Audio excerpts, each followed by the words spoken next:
An access control system determines who, where and how any person is allowed to enter or exit. Historically, this was partially accomplished through keys and locks.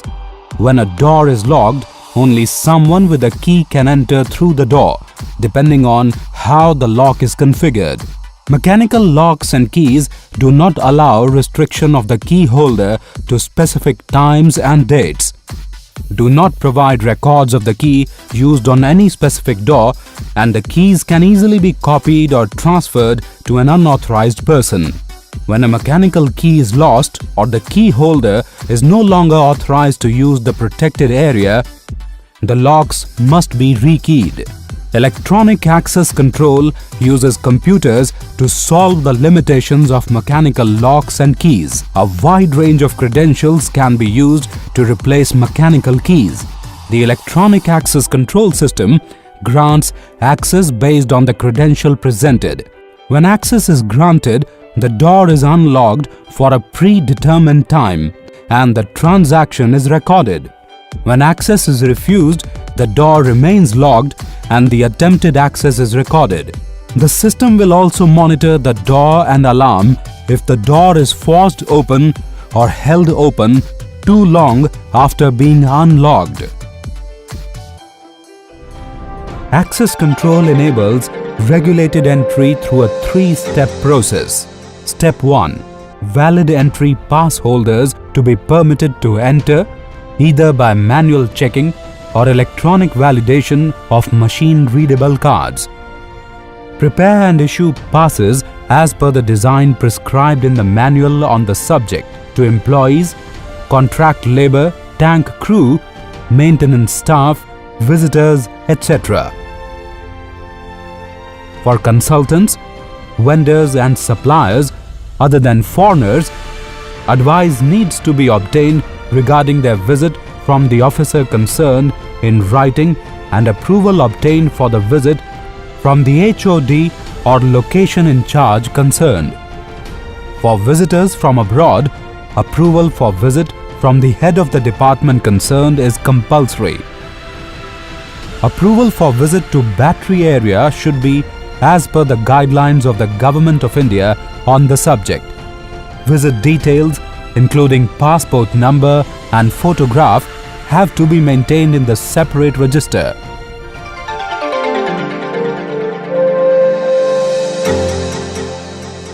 Sensitivity and vulnerability of the oil installations makes it imperative for the verification of character and antecedents or C&A of employees and workers. C&A verification of all permanent employees and private security personnel has to be done before induction. The onus of securing C&A certificates lies with the contractor, but the installation must ensure that the same are obtained and filled properly. Obtain C&A verification reports of the representative of contractor and his men before start of work. Till C&A verifications are obtained, they may be permitted to work subject to furnishing of character certificates from any one of the following.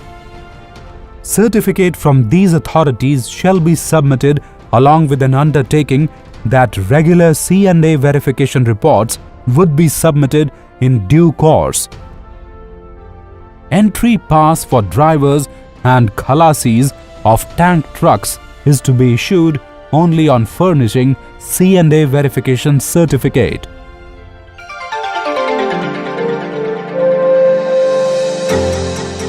Step 2. Frisking persons before entering the premises by hand and use of HHMD and checking of personal belongings. Let us now understand the various aspects to be kept in mind while frisking. Female friskers should be available for checking female entrants. Use handheld metal detectors wherever possible. Face the person and gently pass your hands over the front of his body. Stand behind the person and gently feel his back and round the waist. Ask him to raise his arms and check armpits. Feel all around the legs from the thighs to the ankles. Check the contents of the pockets. Persons resisting search may be handed over to the security in charge at the gate. Friskers should be firm but polite. Please remember that nobody is exempt from frisking, but government officials, senior Indian Oil officials are to be frisked with politeness and courtesy. Let us now study the various aspects of checking of personal belongings. Belongings may be checked by X-ray machine if available. Bags, briefcases, lunch boxes, etc. should be inspected from the security angle. Anything suspicious should immediately be brought to the notice of the security in charge at the gate. Persons resisting search of their belongings may be handed over to the security in charge. Random use of sniffer dogs if available.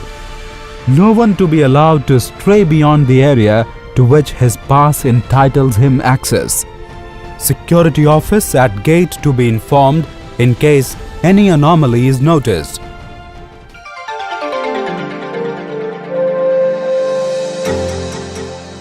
Step 3. Vehicle checking. Let us now look at vehicle checking in detail. Check stickers on vehicles. Check entry passes of the crew of incoming trucks. Check the papers of material trucks entering the premises.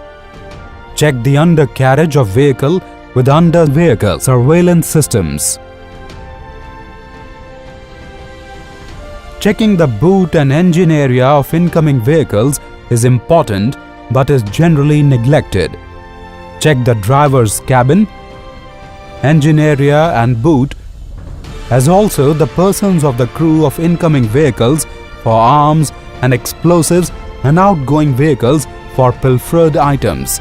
Conduct random check of product tank trucks for any irregularity. If detected, withhold the truck and inform dispatch department and location in charge.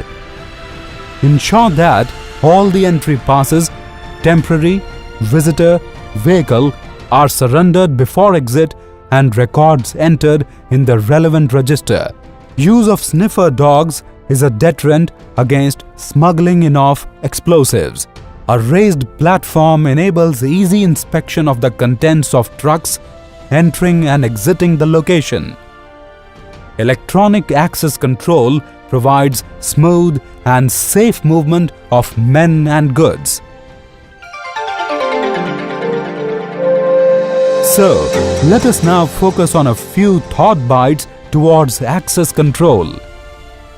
How should we ensure entry to pass holders? What kind of C&A checks are required to be carried out? What are the steps involved in physical frisking? What are the kinds of vehicle checking measures that need to be done?